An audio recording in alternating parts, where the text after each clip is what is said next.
Stranger Things 5, the end of a television era. 10 years, 5 seasons. And now I have some thoughts to share with everybody. So tune in and let's talk Stranger Things 5.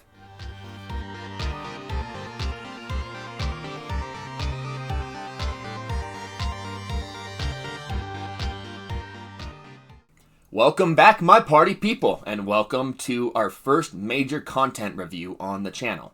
In this review, I will be covering Stranger Things 5, the 8-episode final season of Stranger Things. As this is the first major content review I have done on this channel, I'm going to lay down a little bit of groundwork, let everyone know how this is going to operate. So I'm going to review the content in 3 categories. We're going to kind of segment it out in 3 categories. The first category being great, which covers the things I really, really love about the season and the things I really, really resonated with. The next category will be meh, okay, which will cover the things that I didn't completely dislike, but I didn't really, really love, and things that I questioned during my viewing of the season. Finally, the last category will be really?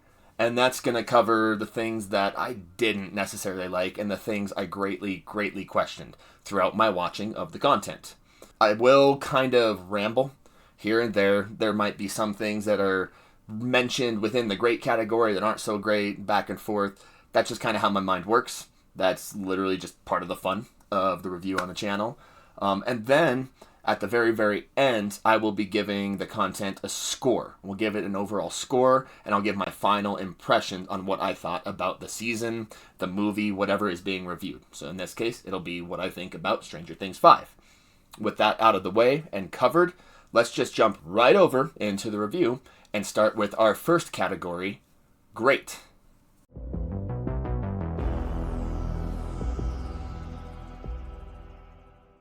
I guess my cat's going to join us for part of the review. So first up, we are going to start with character moments.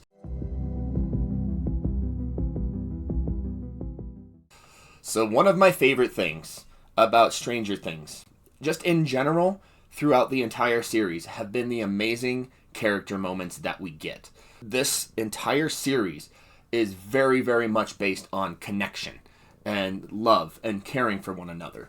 So I'm very, very pleased that Season 5 was the same. We had so many great character moments. I'm going to kind of list off some of the moments that I thought were really, really great, but my list is in no way a complete, exhaustive list. It's just the ones that really jumped out to me and that I remembered to write down. So we have like moments between Hop and Joyce. So we've got in that first episode, did 11 hit her time? Did she hit the time? Loved that when they're just talking in the bedroom, in the cabin to one another. Another one that I really loved, just got a smile all over my face, was when Hopper tells Joyce that she's just more beautiful day by day, more beautiful every day. How was that fair? That just brought some happy tears to my eyes. Another one is their reunion after they returned. Hopper returned from the Upside Down with 11. Just the look of happiness and joy on her face, knowing she didn't lose him. Just heartwarming. And then the last one, and the one I just lost it at, is their date at Enzo's. I know they had dates before this at Enzo's, but when he proposes to her and they dedicate the rest of their lives to each other, I loved that. Absolutely loved that. Another great moment, between Holly and Mike in that very, very first episode, when Mike comes up to Holly and he basically tells her about D&D and about Holly the Heroic and gives her that figure and tells her how much power she has within her. I loved that moment between the siblings. Another singular character moment that I really, really loved was in episode 2, when Ted's outside, he sees the lights flashing inside, and he books it inside with his golf club and goes after the Demogorgon. I loved that. Everyone always made fun, like, oh, Ted didn't do anything, he's useless, he just sits there, he's always laying down and sleeping when all this stuff's going on. Well, Ted got his moment of reckoning. Ted did something. Hop and Elle, so many moments between them in the season that I just loved. When they call each other stubborn punk asses in episode 2. I loved that moment. That little sassiness is still there. But then they had a real genuine moment of connection when Hop fully tells Elle about Sarah. And she's like, oh, so that's why you don't want me to do this. You're afraid you're going to lose me. You're afraid I'm going to lose. I loved that very tender moment between them. Another one, not too much later, just in the next episode and the end of episode 2, is when they discover the wall in the Upside Down. I just thought it was a great moment, especially at the beginning of the 3rd episode where Hop throws Elle some jerky and she just chucks it at the back of him with a little thud. I thought that was a pretty humorous moment and just shows that solid connection between them. There's a lot more that goes on throughout the season, but the other one I really want to point out is the moment on the rooftop in the finale. The last time that Elle had a one-on-one talk, where she tells him, like, I know about Sarah, I know about all this, I know you're afraid to lose me. She didn't have a choice, but I do. Trust me to make this choice. This is my choice, and Hop lets her go. He lets her jump up the boulders to the abyss. I thought that moment was amazing. It was really a full circle character moment for Hop, where he basically knows in that moment he has to let Elle go, and I thought it was beautifully done. Moving right along, we have that amazing moment between Nancy and Mike in the hospital after they talk to the doctor, and Mike puts on that gown, Nancy puts on the nurse outfit, and they walk towards Karen. I love that moment where she's like, what kind of limp is that? And Mike's just like, what? It's just a normal limp. I love that little humor and that banter between brother and sister. Another notable moment would absolutely be, I believe, in episode 7, and Nancy had just seen Holly fall from the sky and get flung back up. Just that moment put so much fear into me as the viewer when Mike's like, where is she? What happened to her? And the color and life just drains from Nancy's face. I just thought that was a very, very well done, tender moment between brother and sister. Continuing on, we have so many amazing moments between Joyce and Will in this season where Joyce is just his cheerleader, and I love that. A couple of really, really notable ones is in the Turnbow Trap in episode number 3, where Joyce is asking him, what kind of mother am I? I came home after a long shift at work, and I didn't come and check on my 11-year-old boy. What kind of mother does that make me? And Will just instills in her, this is not your fault. Don't blame yourself. You're a great mother. How could you have known that any of that would happen to me? How? I thought that was a beautiful, beautiful moment between mother and son and showed the love between them. Going further on, it's kind of switched around. After the hospital scene where Will's blaming himself that the Demodogs went after Max and it's all his fault because he was the spy, I love that Joyce now flips the script and she's like, no, this wasn't your fault either. You saved her life. We would not have known about this if not for you. So don't blame yourself for being the spy. You saved her life. None of this is your fault. Like, he is powerful. He is messing with your mind. This is not your fault. I just love that they act as each other's cheerleaders, and you can tell that just beautiful connection is there between mother and son. Some more moments I really, really enjoyed between Will and Robin, where Robin is like, oh, great, Scott, and separates Will from Joyce, and they go enact their plan, because Joyce is still protecting Will a little too much and treating him like this 11-year-old child that went missing. I love that Robin has been empowering Will. Even more so with empowering Will is when they're in that tunnel and they talk, and Robin tells him, like, no, I discovered it was within me. I needed to find happiness within myself and become the person I wanted to be. This child that used to be so carefree and happy, that's who I had to come back to being. That moment was crucial for Will's character arc and development, and for him becoming the character he did, ultimately being able to harness those powers that he did. And then the rest of the season, just the talks that they have just continue to make him more of a very, very confident character within himself. Talking about Robin also, I loved the little moment with her and Vicky in the hospital where Vicky's like, you're on drugs? You're talking about a dark wizard stealing children? You are on drugs. What are you doing, Robin? I just thought that was a nice little moment of levity and pretty funny there. Mr. Clark, I love when Erica and Murray went to his house and told him that Dustin was in trouble. And as soon as he heard Dustin was in trouble, he jumped at the opportunity to help him out. I just thought that was so pure and so amazing, and even shows that immense love that this teacher had for his star student.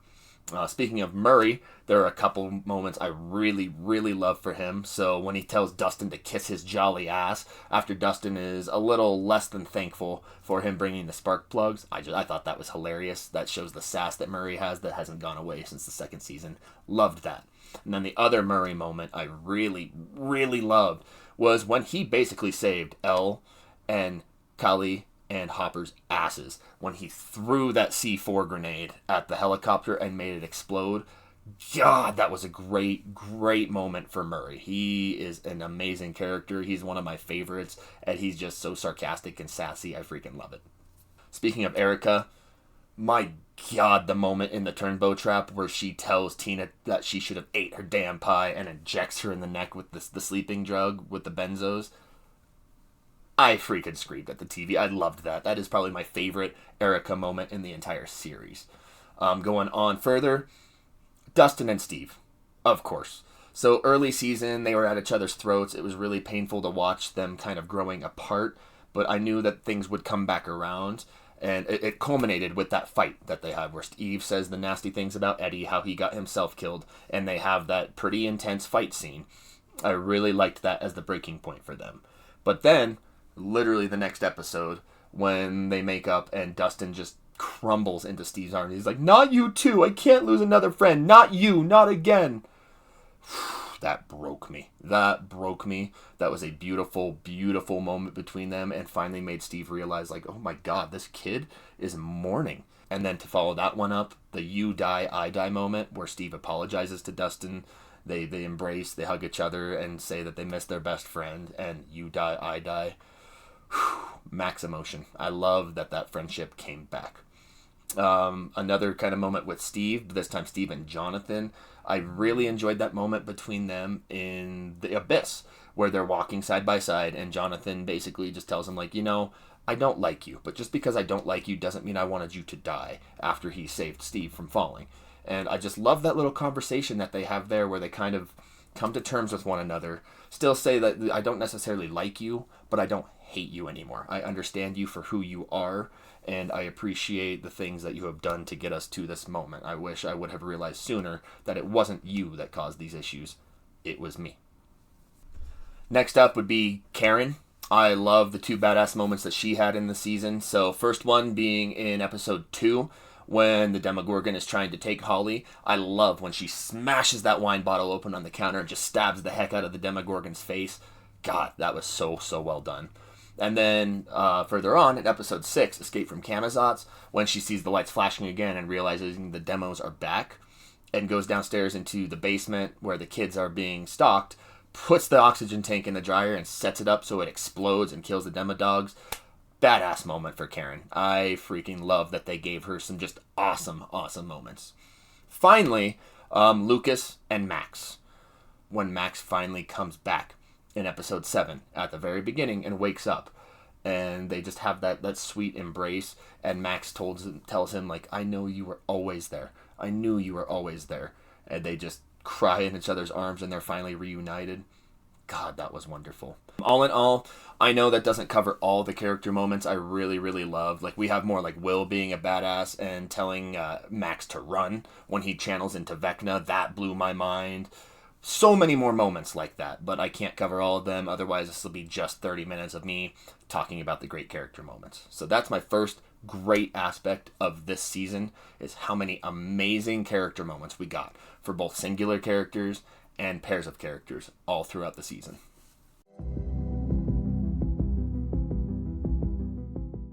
So the next great aspect of this season for me were a lot of the actors' performances. So really, there wasn't anyone I didn't like necessarily. I thought all the actors did a pretty dang good job with what they were given. They really melded into their characters, but there were some very, very particular standouts for me. So Noah Schnapp, I thought did fantastic this season. He has some great emotional acting, and I really liked Will's overall arc and how he handled it, especially in episode 4 and episode 8, where he really becomes the badass. First of all, snapping the Demogorgons up and becoming the sorcerer.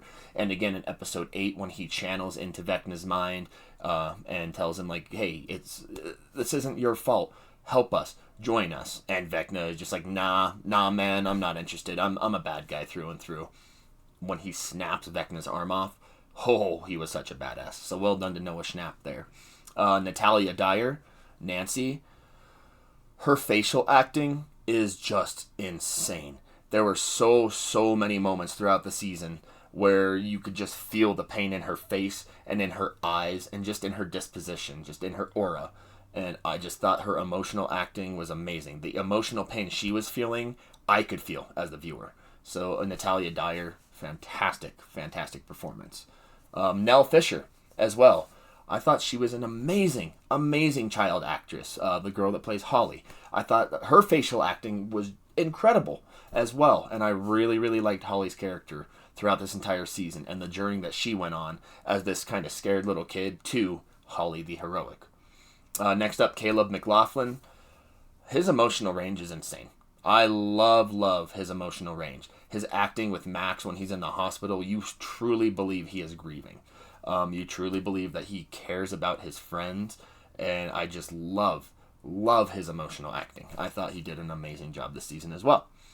Next up, Jake Connolly as Derek, dipshit Derek, delightful Derek, all of the Dereks. I thought he was great. He provided some amazing comic relief. The suck my fat one moments, especially the one with Robin in the barn, and then Vecna at the end, I thought were just some amazing emotional levity moments. And then I thought he did really good in his emotional moments too, where he had to act like a bully, beginning with. After he was kidnapped and in the barn and was terrified, I thought he did a great job. And then the terror on his face and the terror he conveyed later on after Vecna showed him the vision of his parents dead, I thought was amazing. So those were 4 standouts for me. The 5th standout, just far and away, Jamie Campbell Bower as Vecna, Henry, Mr. Watson. He was insane. I strongly think he needs to win awards for this season. He was insane. I thought that Henry and just the look on his face when he was just demented was scarier than Vecna this season. They did a great job with Vecna, but Henry, when he was deranged and in his moments, holy crap, he scared the crap out of me. I really thought he knocked it out of the park playing all 3 personas. Each persona was distinct from one another. Mr. Watson was very different from Henry, which was very different from Vecna. So I thought Jamie Campbell Bower really knocked it out of the park. His presence was terrifying this season. I thought he was a very great villain. So that's my next one on the list, is the performances. Again, more than just what I listed, I thought everyone did a great job, but those were the particular standouts for me.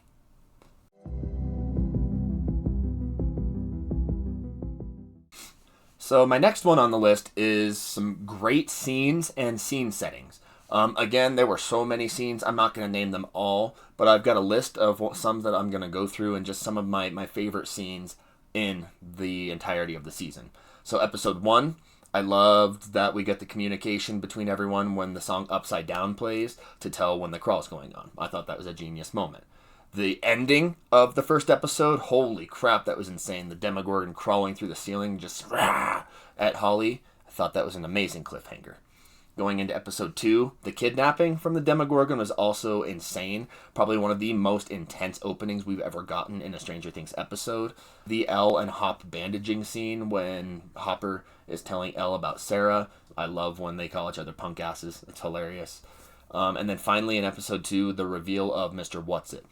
Even though the viewers probably had an idea already, I loved that we got that reveal and it's mom and brother and sister revealing all that. Episode 3, the entire family kidnapping scene. Erica was amazing in that scene. I thought it was humorous at the same time as being pretty messed up.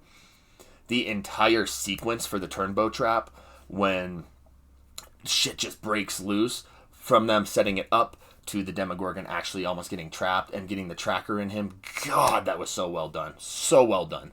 And then the reveal of Max at the end of episode 3. Episode 3 was definitely one of my favorites in the season. Episode 4, the Demogorgon running at the beginning where they go through the gate with the car. I loved that scene. I loved the memory sequence where Max is going through all the memories in the 50s, where she goes through her traumatic memories and finds the escape portal for the first time. The escape plan where they are escaping through the tunnel. That entire sequence I thought was super humorous, especially when Mike looks up at Mr. What's-It, and the girl freaks out and sees the kid sticking his head up out of the hole. I thought that was hilarious. And then finally, the Mac Z fight. That was an insane scene to me. I loved it. I thought the one shot that they did was genius and just some amazing cinematography all the way leading up to Will becoming the sorcerer and snapping the Demogorgons. That was a hell of a mid-season finale. We're going into episode 5 now. There were a lot in this episode I liked. So entering Hawkins' lab, that place has always been creepy to me, and I loved the group entering there and just the creepy vibes that we get. Max and Holly navigating the memories as well. I just love that they're going through all these memories trying to find the exit. The Dustin and Steve fight, holy crap, insane moment. And I'm glad that that happened because they needed that to finally move on to the next step of the relationship. The melting rooms reveal, I thought that was so tense when they come up to that top floor and everything's all melty. That was a very tense moment and really felt like older Stranger Things to me, just how tense it was there. The blood reveal where Elle finds out that Henry has the blood in her, or that she has Henry's blood in her, rather. Words are hard. The Demogorgon jockeying scene, most brilliant scene of that episode for me, especially when Will finally breaks into Vecna's mind and is screaming at Holly and Max to run. That freaking creepy as hell, but so well done. Episode 6, that reveal at the beginning that the Upside Down is a wormhole, just a bridge.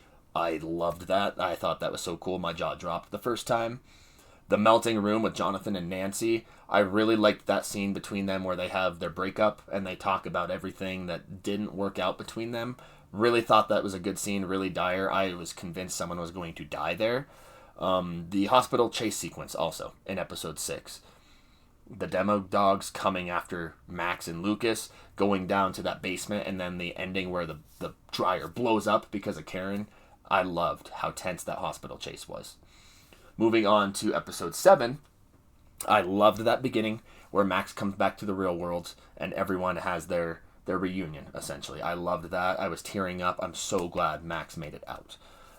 When Holly falls through the Upside Down, I thought that was an insane moment, especially leading up to after she's brought back up and Nancy just has that drained look on her face. I was freaking out. I'm like, there's no way they smushed her. Thank God they didn't, but that was such a well-played scene.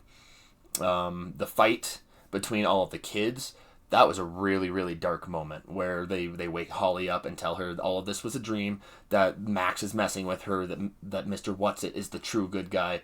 That fight that ensues afterwards, even though it was a little short, that was screwed up. These kids literally just bullying and beating Holly down for thinking differently than them.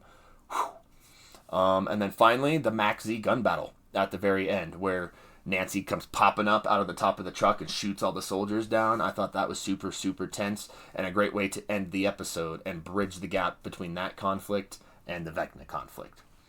Finally, episode 8. A lot of great moments in there. So I love the beginning where the abyss is moving downwards towards Upside Down Hawkins. I thought that really had a sense of urgency to it. Like, hey, it's going now. We need to go. Loved that. I love the first time the group enters the abyss after it stops moving and they crawl up and they discover this new crazy world. Really enjoyed that moment. Hopper being shown Sarah. That was rough to watch. That was really rough to watch, where Vecna's messing with his mind and he shoots the tank and thinks he killed Elle for a minute. That was insane. The cave flashback for Henry. I love that we got moments where it showed what happened to him when he was younger and why he turned into Vecna, essentially. Love that we got that. I wish we would have gotten more about Vecna and more about Henry in the past, but I am glad that we got what we did. And then finally, I loved the Mind Flayer fight.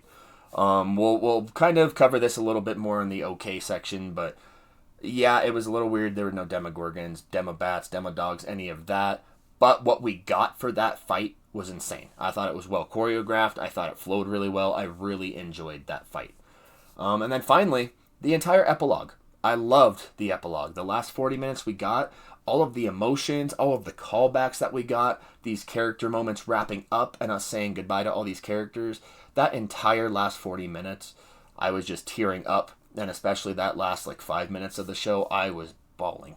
I loved the epilogue.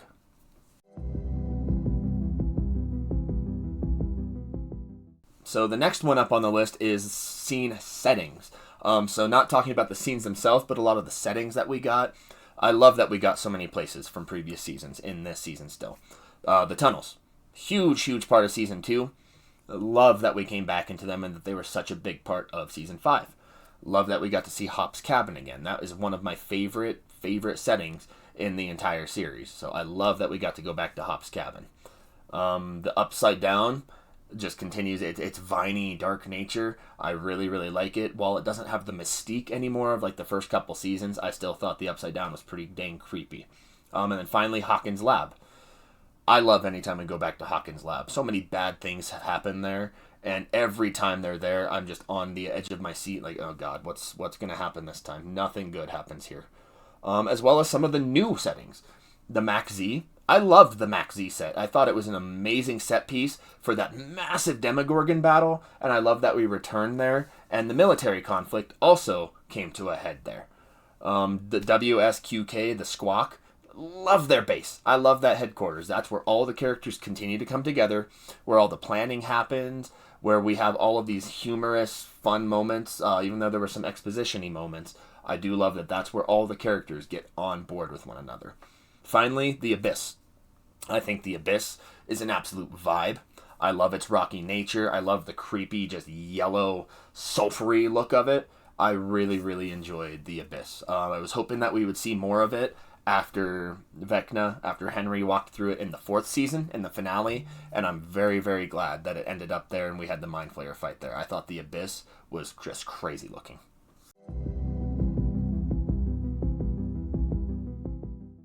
So the next thing I really liked about this season is the editing. I've always loved the editing in Stranger Things. I thought it's always been super tight and super well done. I really liked a lot of the editing choices they made in this season, especially some of the transition between the scenes. So we get intense cuts between scenes, usually with like loud sounds, banging, stuff like that. Transitions and black screens were really well done and add some necessary tension, like when Steve falls and it goes black for 7 seconds, and then he's caught. I just love the amount of tension that it adds. And those, referring back to the sounds and effects that they use between scenes, I really like how, like, when there's banging sounds, or when there's, like, a really intense sound that transitions us to the next scene, it instills this sense of, like, oh, what's happening is kind of crazy, and usually transitions to another scene where things are kind of crazy. So I love the use of transitions and sounds and editing between scenes. Another thing I really enjoyed were just some of the editing choices. So like in episode 2, when the nurse is talking to the doctor, she's like, well, they said it was, and then next scene it flashes to Nancy and she says, an emergency. So it literally is one sentence, but it's said between two characters, and it kind of goes into that edit. Just like in episode 3, when Elle is talking about, they have Vecna, oh my god, Top, they have Vecna, and then immediately it snaps over to Holly, and she's like, it doesn't make sense. Well, that's us as a viewer. We're thinking, that doesn't make sense. How do they have Vecna? That doesn't make sense. So that editing choice literally bridges the scenes, but also addresses what us, as the viewer, is thinking. Episode 4, again, I've already mentioned it, but that one-take Demogorgon fight in the Max Z was insane. It made us feel like we were there with the characters, got us up close and personal, and just made that entire segment insane. So I thought that editing was super well done. I know I watched the behind the scenes of that episode, and that shoot, just that scene in general, took them so much work, and I thought it came out beautifully. Lastly, episode 5, the memory hopping. I loved the different camera angles that they use between portals, especially when they go through the circular portal on the merry-go-round and into, I believe it was, into Holly's room when the Demogorgon's taking her. I just thought that was so well done. I thought that was so freaking cool. And then even further on, the flashing between Will and Vecna during the jockeying scene where he's infiltrated Vecna's mind and tells Max to run. I thought that was insane. I was on the edge of my seat, and I loved how it showed both perspectives, like flashing back and forth, showing, no, Will is messing with Vecna's mind. He is officially in. So I think the editing in this season was top notch. I really, really loved a lot of the editing choices.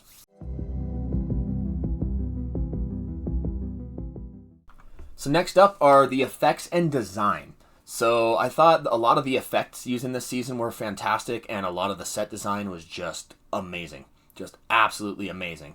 So Will's true sight, when we discover that he's like jumping in to the bodies of the Demogorgons and all that, I loved the red effect that it shows when there's the Demogorgons' targets or other alive beings. I just really, really liked that. It showed that Will is actually like on the inside of their mind and seeing things as the Demogorgon. And it gave us a perspective kind of from what they see, which I thought was really, really neat. The monsters, speaking of the Demogorgons, as always in this series, the monsters look amazing. Just absolutely amazing. I think the effects on them are really well done. The nasty saliva and stuff between all their teeth and their different limbs or whatever, their facial parts. Ugh, just nasty, but so good looking. They did such a good job on the CGI. The wall, when Eleven and Hop first see the wall, it's just disgusting and nasty and fleshy and pussy. I thought it really fit the vibe of the Upside Down really, really well, but looked convincingly real and just looked insane. The Turnbow Trap sequence, loved that. Same with the Max Z sequence. The CGI in both of those were so well done, where the Demogorgon's all frantic, jumping around, gets lit on fire, busting through things. And the Max Z sequence, when he's attacking the people, the movement is so well done and looks really convincing for a otherworldly being that has entered our world. And then finally, just set design in general. I thought the set design was beautiful. So the Abyss that we see with its super rockiness and that yellow sulfury look. The Hive Mind set, just freaking creepy as hell with the spikes and stings everywhere that look like teeth, and all of the different stations, the spires that they have. I thought that set was amazing. The vines in the Upside Down. I continue to love the vibes of the Upside Down, even though it's not the same Upside Down technically as like season 1, 2. I love that it's this just viney, weird, like hive mind place, essentially. You can tell a lot of passion did go into the set designs, and I think that they look really, really good for the most part, especially with all the CGI that they added into this season.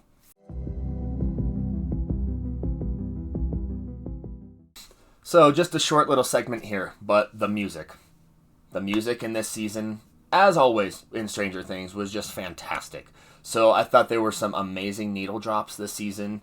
I Think We're Alone Now. It's a great, great song and really referenced like kind of the relationship between Holly and Vecna, with Holly and Max, just her, I Think We're Alone Now. I love the use of that song. Purple Rain. Whoo! I teared up in that scene when Eleven and Mike were in the void and talking before she sacrificed herself in the Upside Down. Love that needle drop. And then Upside Down. God, I thought that was a great song too. I love that they use that as the communication for the crawl in the first episode. And then finally, Heroes.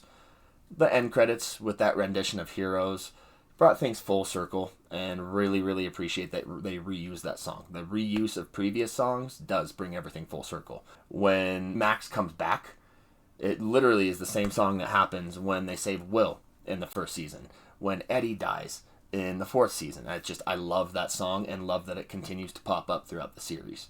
Also, Running Up That Hill. I know a lot of people might be kind of sick of it by now, but that is Max's song. And I love that they keep reusing that in those moments when she comes back, especially the super intense version when they're escaping that mind prison.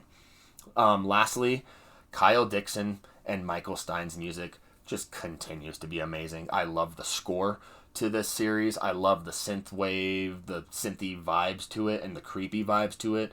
There were also some tearjerkers. So Eulogy, I love that song. It is so sad. It literally feels like saying goodbye to something, and I love that we used it again in this season. Also, in the final scene, the slow version of Kids. I broke down.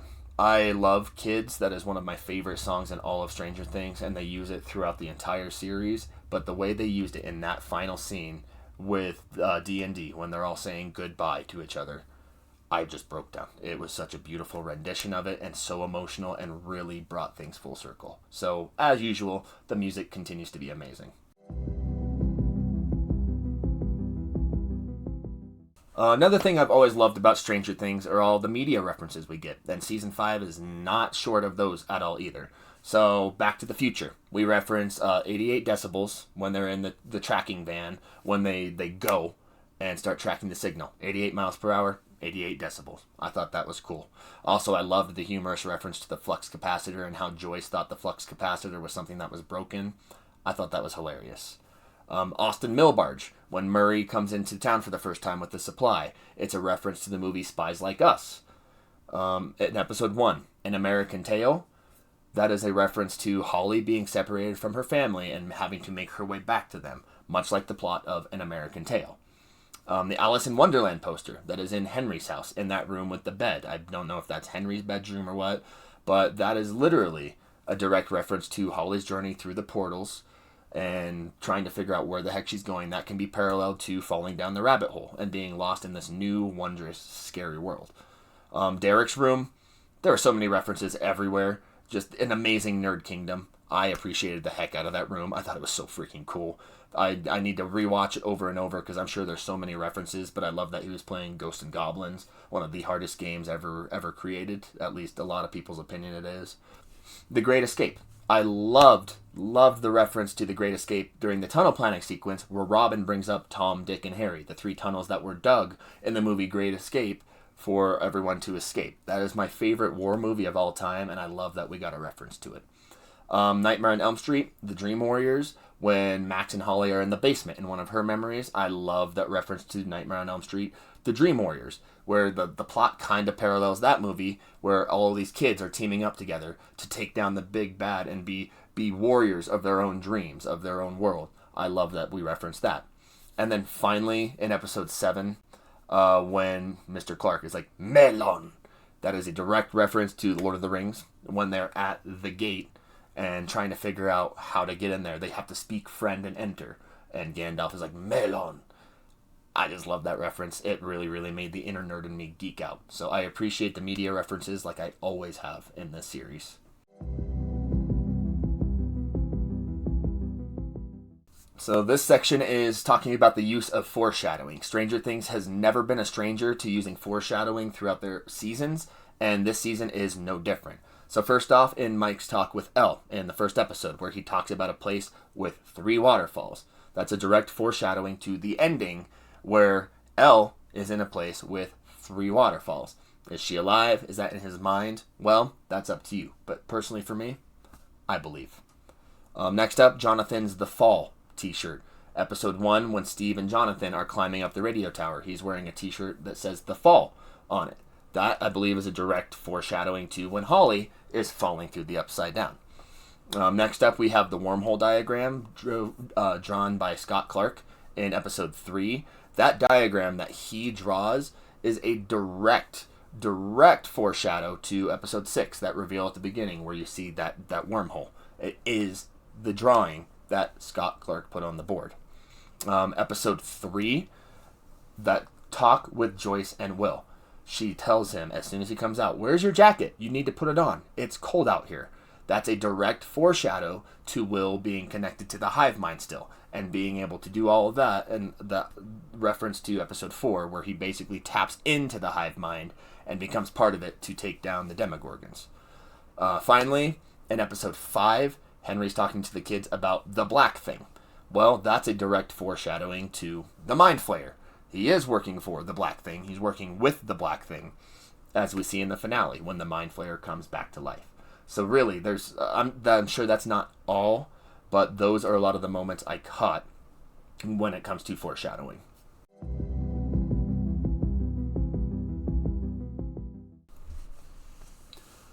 So finally, our last segment within the great category is previous season callbacks. So again, Stranger Things has always done this in previous seasons. After the first, it always calls back to moments from the previous seasons. Episode 1, the training segment when Hopper talks about waffle mix and having a Miami Vice marathon. Well, that references right back to in season 3 when him and Joyce are talking, and he talks about how much Elle loves to watch Miami Vice with him. Also, I really love that the kids were hanging out at the bench where Eddie and Chrissy met in season 4 when she's looking for drugs from Eddie. In this season, that's when Will has his vision for the first time. I love that they're back at that bench. In episode 2, Will and Joyce talk about how Will felt when Vecna was close, when he was tapped into the Demogorgon, and it references his now memories, which is exactly what he talks about in season 2. When Elle is in the Upside Down with Hopper, and he's talking to her about not leaning into her emotions and stuff, she says, no, not emotion, instinct. I believe that is a callback to when she's walking through the woods, leaving Hop's cabin in second season and saying, not stupid. I love that. Episode 3, another thing from season 2, is when she tells Hop, C-O-M, promise, compromise. Remember? Again, a direct reference back to season 2 with those lessons that Hopper's teaching Elle.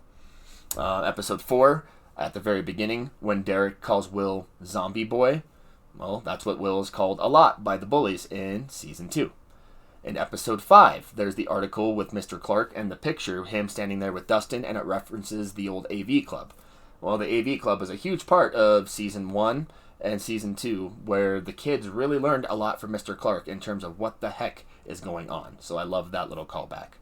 In episode 6, when Vecna's talking to Will and talking about him being the builder, I love that callback and that reference where Will discovers he's the one that built the tunnels. I thought that was really, really cool. And again, references right back to season 2. Season 2 really was important to season 5. When Vecna's talking to Will there, also, he's trapped in the library. Again, which is where Vecna originally took and trapped Will. Thought that was really cool. And then also kind of referencing back to season 1, that sensory deprivation tank in Hop's cabin that he had to build. That is the exact setup that they had for the deprivation tank in season 1. It's just a big horse trough looking tank that they poured a lot of salt in. So I love that we're going back to this handmade sensory deprivation tank. We've got a few more. So in episode 7, when Mike is talking to Karen and letting her know about everything that he has to tell her about the Upside Down and all of this, he's like, we saved Will. Our group, we did that. I just love that direct callback to season 1 where finally one of the characters is learning about the things that happened in season 1. Finally, in episode 8, we have the arrival at the Hawkins lab tank, and I love that we got the flashback to when Elle made contact with the Demogorgon for the first time. And just bringing everything full circle, we are back in that tank where she initially made contact. And then finally, right before Vecna's death, so right before we chop his head off, Joyce chops his head off and ends him for good, all of the flashbacks that we got, all of the flashes of all the trauma and anger and hatred he has inflicted on all these kids, holy crap, those hit hard. Those really got to me. I love that this season respected the legacy of the rest of Stranger Things and had all of these flashbacks to previous seasons. So that is the end of the great section. Obviously, I had a lot to talk about that I really, really loved in this season. I personally really, really enjoyed a lot of the things in this season. I thought so many things were well done, well written, and did respect the legacy of this series. And I could just go on and on and on about all the things I liked and pick out every little moment. But we're going to end our great section there. Next, we're moving on to meh. Okay.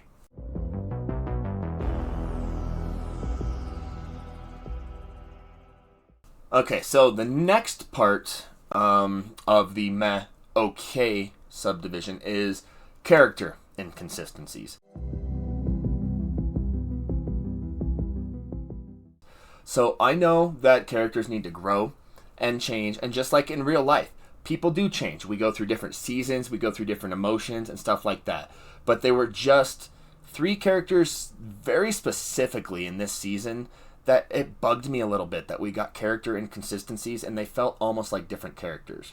So the first one is Joyce. In this season, I feel like she wasn't as present. In previous seasons, she was definitely one of the main driving forces. She is who got stuff done. She is the one that was constantly questioning things and going here and there. And this season, it felt like for most of the time she was just there. She wasn't involved in a lot of the plans. She was just kind of there. She did have some really great moments. I don't want to take those away from her. I do really like that she was Will's cheerleader. I really like that she basically was there to support him and get him through his tough moments when he was questioning himself. But it does not feel like she was given a lot to do this season.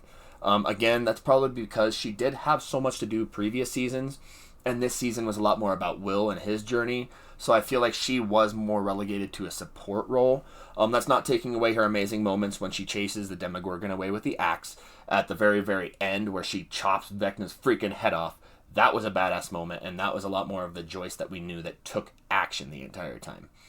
The other thing that kind of bugged me about her was Jonathan really felt like an afterthought to her this season. Like, there's that one moment where she's in the basement with Jonathan and she doesn't want Will to go out. She's like, can you handle it? Can you do it? And while it didn't feel like she was uncaring of Jonathan, it was just kind of weird that she wanted her other son to do it, but not Will. So I just had a little weird issue with Joyce's characterization this season. So the next character that was a little inconsistent for me this season was Kali. So I know she went through a ton. Like, she went through a lot. But she felt almost entirely devoid of personality. From the character that we knew from season 2, even though it was just the one episode, to this season, it feels like we really lost a lot of her characterization. Like, she was this kind of, this go-getter, this badass in season 2 that she wanted to go after these men and shut them down and make them hurt. And now she just was kind of there. She was trying to convince Elle that they needed to end themselves, and this was always going to be a problem. And it seemed like they were setting her up for an arc where she was a traitor. Like, just the way Hopper interacted with her, the way the others felt about her, it seemed like she had an arc coming up where she was going to be a bad guy. And then nothing really came of it. Again, I know she went through a lot of stuff. Just a lot of stuff. So that gets to you. That rewires your personality. She had been held hostage for years at that point and seen some really bad things. But just the character we had at the end of season 2 to the character we had there, I feel like we lost too much of her. Even though she went through a lot, I feel like we lost way too much of her. Finally, Hopper. So his character is the one I think they did the most dirty. I feel like he kind of reverted back to like season 1 or 3 Hopper. He was somewhat selfish in this season. It was very selfish with the whole bomb vest that he had. And then he also was overly protective of Elle again. After everything she went through in season 4 and saved her friends and stopped all of this from happening because she found the power in herself, he started treating her like a kid again. And again, I understand why he was characterized that way, because really, Sarah has been bugging him so bad. This entire thing with Sarah has been just screwing his mind up, but he babied her a little too much after it seems like we had kind of gotten past that, and he had his whole near-death experience in Russia. It just, yeah, his near sacrifice felt kind of tone deaf, where he wanted to blow up the vest and everything, and he wanted to be a fail-safe. It just seemed like he didn't want to be there, and was just making things harder for 11 because he didn't want to lose her, while he had this in his mind that he was going to have this noble sacrifice and all that. So I didn't hate him by the end. I love that we got the moment with him and Joyce together, and that it came full circle and he accepted 11's decision, that he accepted that she sacrificed herself for the group. But getting there was just somewhat painful, where he was just overly protecting her. We did have those moments too where he finally broke. He's like, okay, no, you need to be able to do this. But it just seemed like we kind of reverted on his personality just a little bit in season 5.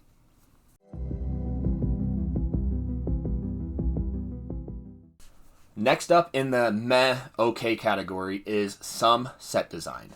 So some sets, not all, there's just 2 examples that really stick out to me. But a couple of the sets in this season looked a lot more like sets that they built than actual areas or otherworldly places. So the first one was Max and Henry's mind prison when she's with Holly. That was very off to me. So when the portal was casting a white glow on all of the rocks, it was just a weird thing with the lighting or something. The spires and rocks looked really fake and really man-made when Max was running to the portal. I do ascribe that, like I said, mostly to the lighting of the portal itself. When it's just the red environments, when Holly and Max are talking, that's one thing. But then when they were running to the portals, just the illumination it gave off made it look really, really fake and took me out of the moment temporarily. Also, number 2 would be the Mind Flayer lair, the hive itself, in some scenes. Namely, the biggest offender is when Holly escapes from the portal for the first time and drops down and runs out of the lair. The lighting there just looked weird, and the teeth and all of that looked all fake and plastic and just kind of took me out of the show. Most of the time, that set looked amazing. First half of season 4, or first half of season 5, episode 4 specifically, when Will sees into it, I thought it was amazing.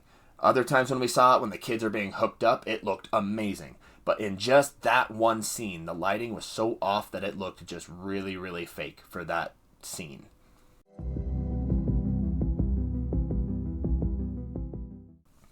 Next up, we have suspension of disbelief. So there's a few things that the show obviously is about: monsters and alternate dimensions and just crazy sci-fi hubbubaloo. So yes, you have to suspend your disbelief when you're watching the show. It's an otherworldly show. It's larger than life. So that's not my problem. I am completely willing to suspend my disbelief for most of it. But there were just a few things in this season that felt a little too convenient in the writing, that felt a little off to me, and I'm going to call them out here. So, Hopper infiltrating the Maxi. They are on crawl number 37. The fact that these heavily trained soldiers did not see him sneaking into the back of the convoy once, I don't know why that bugged me, but I really had to suspend my disbelief for that. I'm like, okay, it's been 37 crawls, and you guys haven't been caught once. Again, not a huge deal, but just something that popped up in my mind the first time I watched that scene. Another thing that kind of bugged me, Demogorgons are only powerful when the plot suits them. So, Karen didn't die, Ted didn't die, Lucas was slashed, and then recovers so quickly. I don't want deaths. I'm happy with how this ended out. I don't need deaths for the season to be impactful. But the demos being so inconsistent made them a lot less scary by the end. That Maxi battle was insane. They took down all those soldiers. But just how inconsistent they are and only deadly when the plot suits them, you kind of had to suspend your disbelief there a little bit, and it did take away some of the factor of them. The other one, I loved this moment, so I can't complain too much. But in the hospital, how the hell did Karen know where the kids were in the basement when she set off the laundry explosion and killed the demo dogs? And how the hell did she get that oxygen tank in the dryer when she was compromised health-wise without the demo dogs hearing her? Again, suspension of disbelief. That moment was amazing. But after it happened, I'm like, how did no one know she was there? How did we not hear her chucking this heavy-ass tank into the laundry? Not a big deal, but just something that popped up in my mind. The next one is Vecna not seeing a lot of what is happening. So he can remotely infiltrate minds, right? And a lot of the people in this group have unresolved traumas. He'd be able to piggyback off of and actually infiltrate their minds. He could have spied on them pretty easily and figured out what was going on. But he didn't. I don't know if that's suspension of disbelief or if that's more to ascribe to the fact that he's in the abyss. He's not in the upside down anymore. He's not in the house, so he's a lot further from them. So is that why he couldn't spy on all of them? Is because he was too far from them to spy on them? I thought that was weird that he didn't know what was going on a lot of the time.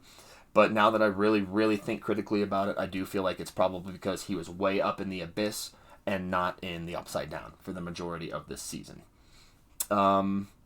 Finally, a few conveniences in the final fight. I loved the final fight. I loved it. I thought it was well done. That Mind Flayer design was insane. But there were a few conveniences that bugged the heck out of me. Namely being, nobody even got hurt at all in the final fight. Even though there was all this craziness going on, rocks flying everywhere, Freaking, they're using all these weapons. Nobody even got hurt. Again, I don't need deaths or a lot of gruesome nastiness to love the show, but no one even got hurt.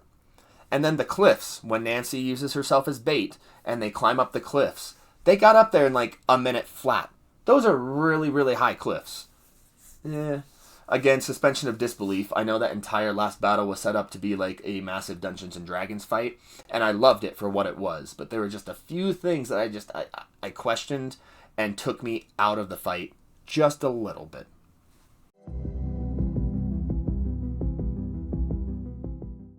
So my next little thing in okay would be that this season was tonally different. Not that it was a bad season. Again, I loved it. But the season just feels a little bit off to me. It feels tonally different from the rest of the series. Kind of like season 4 started to drift a little bit. This season really felt tonally different from the rest of the show. I think a big part of it is that the reveals aren't as hard-hitting this time around. Stranger Things has always been about this mystery. Like, what's going on? Why is this happening? And they're trying to get to the bottom of these great mysteries. In Season 5, most of our mysteries had been solved. The only really, truly big reveals are what the Upside Down is, being the wormhole, and what Vecna's overall plan was, trying to bring the dimensions together. You kind of got that whole vibe, though, already from Season 4, when he rips all the rifts open into the real world from the Upside Down, that he wants to blend the worlds together. We just figure out it's the Abyss. The other thing with it being tonally different is things are explained too much. We have a lot of moments where they just over-explain everything. A lot of exposition, and I feel like that made us lose some of the mystery of things going on as they happen, rather than being explained to us before they happen. Another one is the stakes did not seem immediately dire, like a lot of the previous seasons. So it felt like the plot did meander a little bit before getting there. Despite Vecna being active again and getting all these kids, it just felt like things weren't as dire and crazy as they could have been. Not a massive complaint, because, I mean, things were still pretty dire, and there were episodes that moved really, really fast. The pacing, for the most part, was well done in this season, but it just didn't feel like this end-of-the-world plot truly was, like, the end of the world happening now. And then finally, I think the thing that really also kind of bugged me and made this feel off a little bit is the lighting. The lighting in some of the scenes was just so different. The Upside Down still did look the same for the most part. The Abyss, while I loved the vibe of it, the characters just seemed a little off in the Abyss. You could kind of tell they were on a soundstage. Same with how I mentioned the previous sets about like Holly and Max running out of the portals and how it looked fake there. Holly escaping the hive for the first time, how the lighting looked fake there. I think a lot of it just came down to the lighting being a little bit different. I don't know if the increased budget gave them better lighting or different lighting or what they did, but it just looked slightly different this time around and didn't look exactly like the rest of the Stranger Things that we got the rest of the 4 seasons. Again, not a major complaint, but just something I noticed. Okay, and with that comes the end of our okay segment of this review. Not as much in there as there was in the great segment, but there were still a lot of things I wanted to cover and talk about that just I kind of questioned and was just wondering about throughout. Now, we move on to our last section, which is really...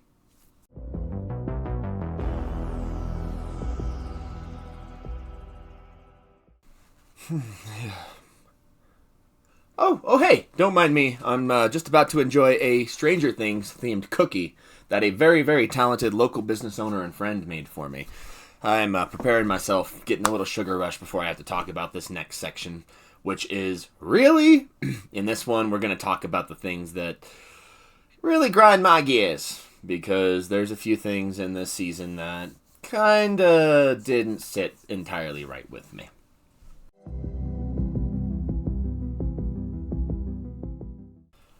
Okay, so number 1 in the really section is exposition. There are way too many scenes in this season of Stranger Things that go on a bit too long where characters over-explain everything. Just everything. Don't get me wrong. I enjoy when exposition is used to get all of the characters on board with one another and when they're actually communicating and talking to each other, but not so much when a plan is discussed at length for just multiple, like 3-4 minutes at a time, and then the plan's put in motion later in the episode. I wish we would have a little bit more show and a little bit less tell sometimes. Not always is this a bad thing. I know a big critique of some of the earlier seasons of Stranger Things where people didn't communicate. And so everyone was left guessing, like, what's going on? Why is this happening? Why is that happening? So when exposition is used to get everyone on board and teach everyone something, that I like. But when we've got these 4-minute long scenes where they're just talking about the plan ad nauseum and what they're all going to do, I get it for the character's sake. They're getting each other on board with what they're about to do. But for the viewer, it makes us feel stupid because they're telling us the full plan, and then scenes later, they enact the full plan. Some of the scenes in question, episode 1, where they're explaining the crawl and what a crawl is and where they're going to go and all of this, like that went on a little long for me. Episode 3, same, when they're talking about the turnbow trap and the Derek sequence and all of that and how they're going to have the family taken out and then they're going to build up the house to trap the Demogorgon. I liked bits and pieces of that, but it went on so long. Same thing with the Maxi infiltration and the tunnel plan in episode 4, the jockey plan for Vecna in episode 5, and episode 7, there were 3 scenes that just went on so long. So the wormhole explanation, while that was important, that was very, very important, the way it was presented just stretched on. Same with the formulation of the plan for the final battle. That just stretched on. There were some great moments in between, but it just stretched on with some like pointless arguing and repeating some of the same things over and over. And then finally, I love this scene. Do not get me wrong. I love this scene. But Will's speech, Will's coming out scene, it was just stretched so long with just so many extra bits of information that we didn't necessarily need that it felt unnecessarily long. It was a very, very important moment for our character. I'm so glad Will got that moment. But little bits and pieces I feel could have been taken out just to make it a little shorter and more palatable for the audience at large, because that's one of the biggest complaints you see from everyone is they just didn't like that scene or where it was placed. I loved that scene. I just didn't like how long it went on.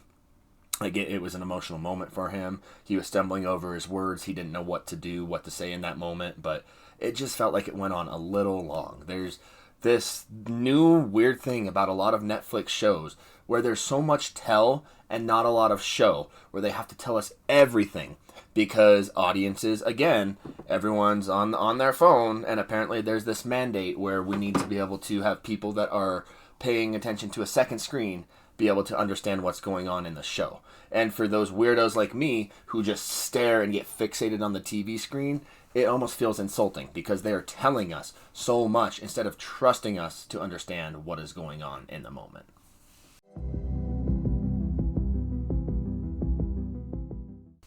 Okay, number 2 in really is going to be inconsistencies.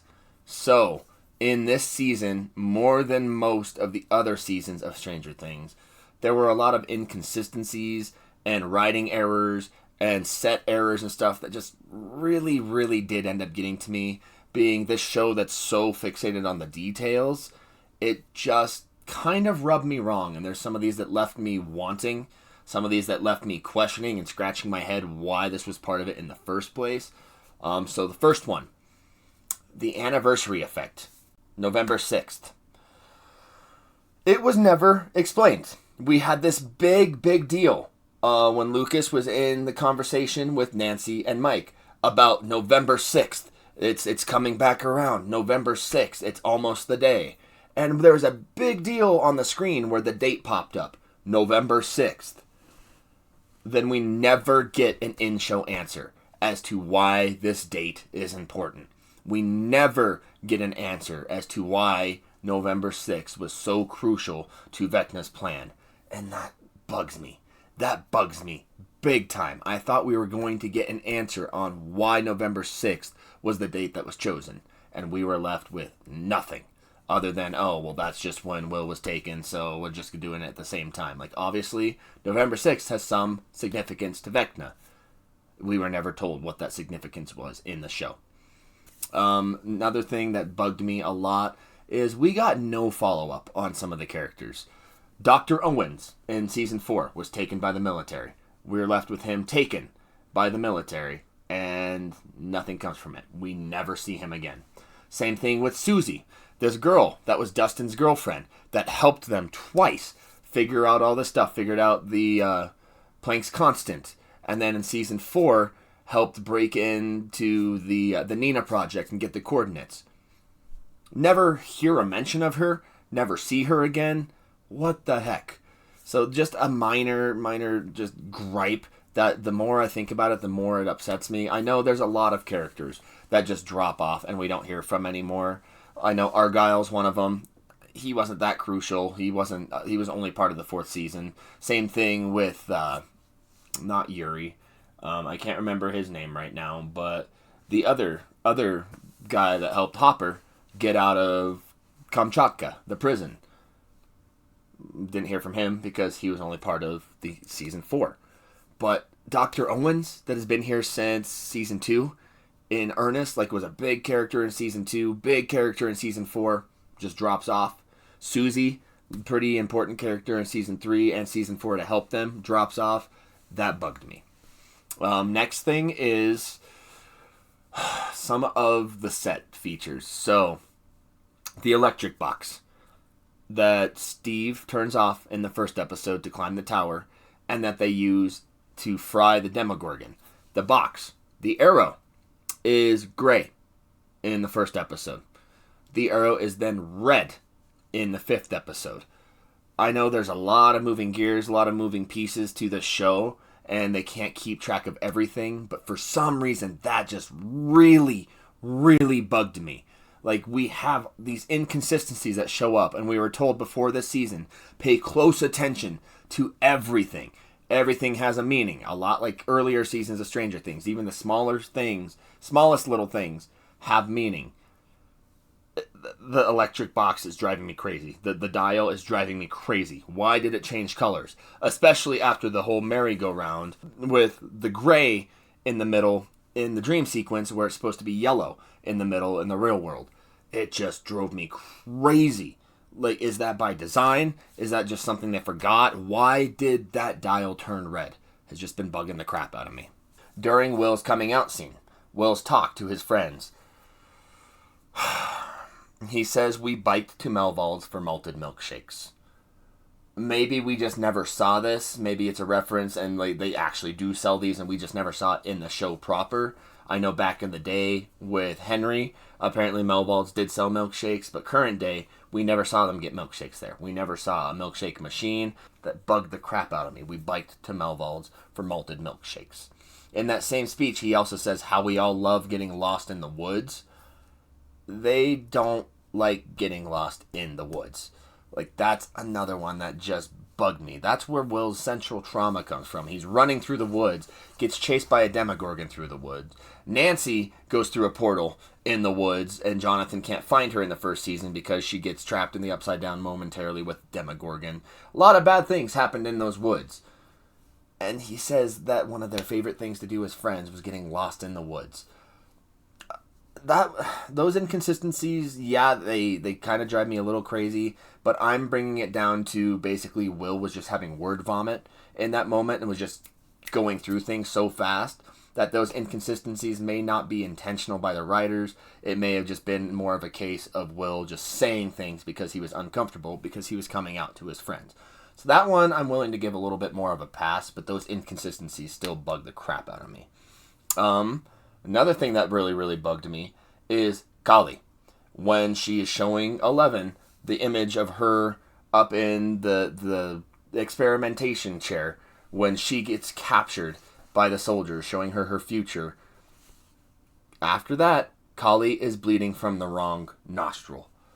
I don't know why that drove me so freaking crazy, but she's bleeding from the wrong nostril. It's coming out her left side. Or her right side, I guess, instead of her left side. drives me crazy. Just drives me crazy.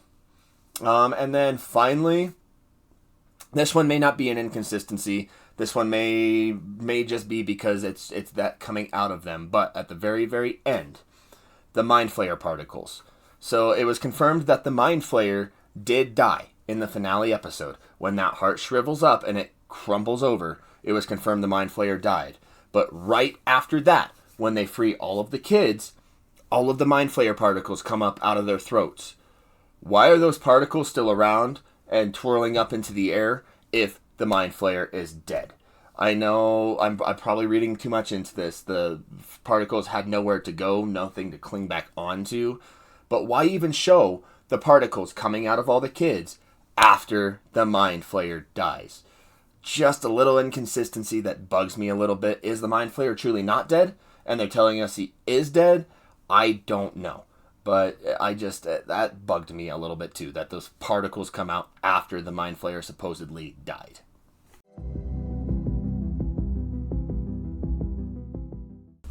Alright, so last but not least in the really category is going to be just other references. So first of all, clocks. Why was Henry obsessed with clocks? Why always the clock chime sound effect?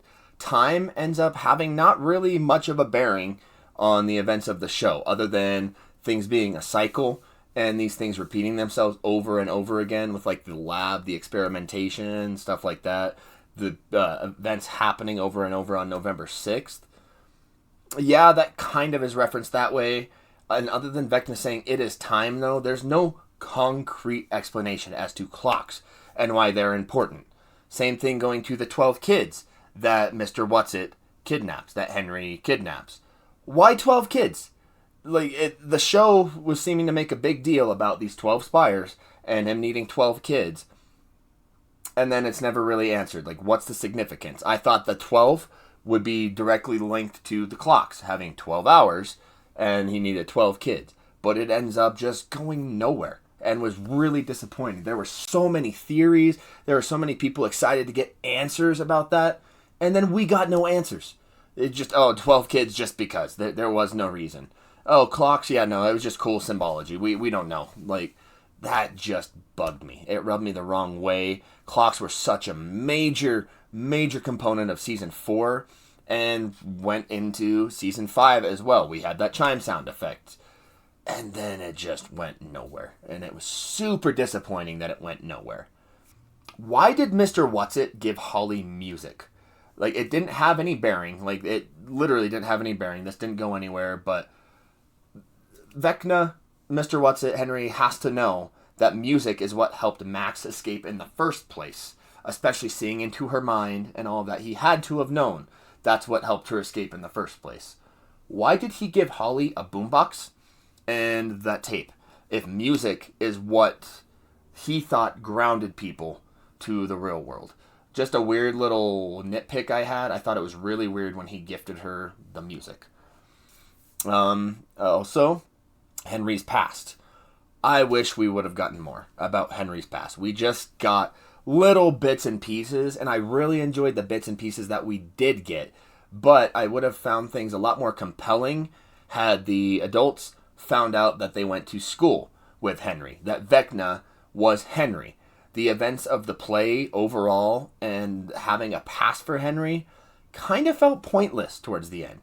And it felt like it almost unnecessarily changed the show's final form in building up to something that just didn't really happen. Like, his past, other than him in the cave, in that moment being infected by the Mind Flayer particles, that was about the only thing that had bearing on it. Like, we didn't learn any dates, like the play, Oklahoma, was November 6th. We didn't learn why that was important, even though the play may tell us we're pushing that aside because the play is not part of the show proper. Most people aren't watching the play. So, really, the events of that, I feel like, don't really have that much bearing on the show. Because dates were changed, years, how old Henry was changed, all of that. So it retconned a lot of stuff, and it just makes the timeline really confusing. So outside of the play, in just the show, his past did not have much bearing, other than that moment they showed us in the cave. And I wish we would have gotten a little bit more of Henry's past. So that's one that just kind of disappointed me a little bit too. I thought we were going to get a lot more like origin story for him. Even though we did in season 4, we did get him entering the abyss, all of that. So we got some origin story and him killing his parents and all that. But beyond that, we just didn't get that much more about Henry. And I feel like it would have been a lot more compelling had we known more about him as a character. Finally, the one that it still really does bug me. I loved the final fight. All right, so I loved the final fight for what it was. It was meant to resemble a Dungeons and Dragons battle, which I thought was beautiful. I thought the choreography was amazing. But if you guys have watched the documentary, there was this whole thing about demo fatigue. Oh my God, give me a break. Give me a break. Demo fatigue? Really? The Demogorgon is crucial to Stranger Things. Everyone loves the Demogorgon. There is no demo fatigue.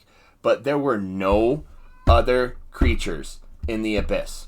No other creatures whatsoever in the Abyss other than Vecna and the Mind Flayer. And I feel like that was just kind of a wacko choice. In the end of season 4, or towards the end of season 4, Vecna shows Nancy a vision of Mike, Holly, Karen, and Ted all dead. She sees all of these monsters, this massive army that's about to go and take over everything. This massive army. And then flash forward and we get just a fight with a singular Mind Flayer. Like, not discounting everything else that happened in season 5, the insane battle at the Max Z, all of the demo dogs at the hospital, a lot of that was really cool. But this final fight, just the Mind Flayer, really? We didn't get even a glimpse at a Demogorgon or a demo dog. The demo bats could be argued that they all died at the end of season 4, so that's fine, but I just find it really weird that we didn't get any of that. It was just kind of disappointing. It would have been pretty neat to have at least a couple other monsters to fight to keep our heroes busy during that fight, just to lengthen it a little bit. That being said, I still love the heck out of that fight. The monster design for the Mind Flayer was insane. The way it all panned out was insane. Vecna getting beheaded was insane. But it just felt wrong to me that we didn't have at least a few other monsters guarding the hive mind or featured like as they enter the abyss. That was just really weird and very off-putting to me because of this whole demo fatigue. Yeah, come on. And with that ends our really section. All that's left at this point is to put a score on it and talk about the series in general. So, without further ado, let's move on to the final score and final impressions.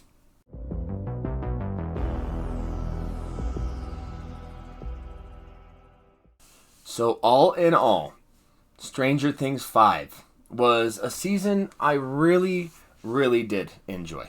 I thought it was a welcome send-off for Stranger Things 5. We had so many great character moments. We had so many amazing media flashbacks and media references to 80s media, just like we have throughout the entire series.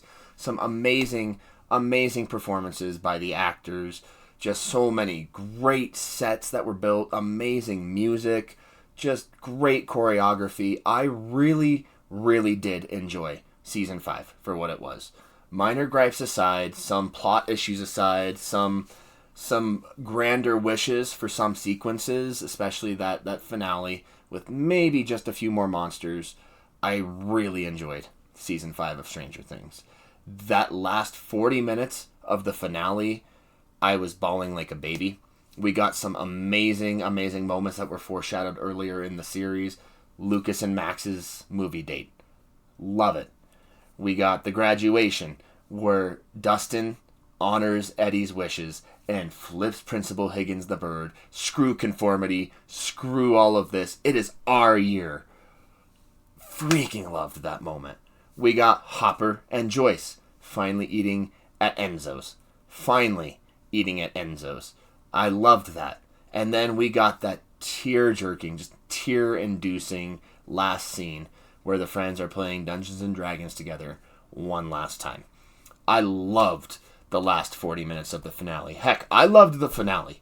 Gripes aside, I loved that finale. I might be in a smaller camp when it comes to that, but I will stand firm on my opinion that I love that finale. It will always and forever be one of my favorite series finales. Like, it was just fan servicey. It had some great moments in it.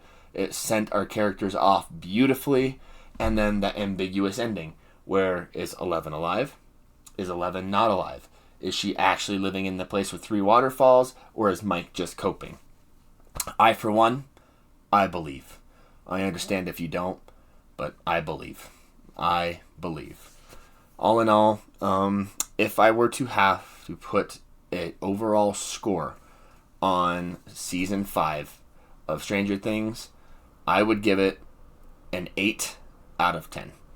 By no means perfect, but I thought it was a great send-off for this series. An 8 out of 10 is definitely where I think, in my opinion, that season belongs. Definitely not the best season of Stranger Things. I don't think it's the worst season. It might be tied for the worst season, but Stranger Things I love through and through. There's not a season I hate. There's not a season that I put so far above the rest that it just blows them all out of the water. This is coming from my opinion, which is a guy that loves season 2. Season 2 of Stranger Things is and has been my favorite since I watched it. I loved the character moments in season 2. I loved how it was a little bit more of a slow burn and was a lot more about our characters building their relationships. So I love season 2. And maybe that's why I love season 5 so much, because it wasn't as much about the bombastic action like season 4 and season 3 was. It kind of reined it back a little bit, and we got a lot more character moments, even though we did get moments of just insane action within season 5. So all in all, I definitely would have to give Stranger Things 5 an 8.0 out of 10. Whoo, that one was a doozy, wasn't it? I want to thank you guys for chilling with me and hanging on as I ramble on and on and on about Stranger Things 5. I hope that you found some use out of this video, may have agreed with some of my points, may have disagreed with some of my points. Please comment down below. Let me know what you thought of Season 5 of Stranger Things. Did you love it like I did? Did you question it and not like it so much, or did you flat out hate it? I definitely want to hear your opinions and your thoughts on what you thought of the season. We can open up a dialogue. We can start theorizing about what's going to happen in this animated show that's coming out hopefully later this year. But please, let me know your thoughts down below. If you also enjoyed this video, please consider liking this video and subscribing to the channel. We're going to have a lot more content like this coming up, where I review TV shows, where we react to episodes. I've got a lot more unboxings coming up, a lot more product reviews, just all sorts of stuff coming up on the channel. So please consider subscribing if you found use out of this, and if you liked hanging out with me while I blabber on and on and on again. One more time, guys. Thank you so much for being here. I appreciate you so much for stopping by, hanging out, and listening to me just chat everything I love. I love every single one of you. This would not be possible without you guys. I wouldn't want to do this if you guys weren't here chilling with me, watching me be my crazy self. Really, that's why I do this, to connect with awesome, like-minded people like you, and just talk media in general. With that being said, though, that is the end of this review. First review on the channel, our review for Stranger Things 5. The end of an era. God, what a great show. I will always love Stranger Things. But with that being said, guys, we will see you next time in our next piece of content. And until then, peace.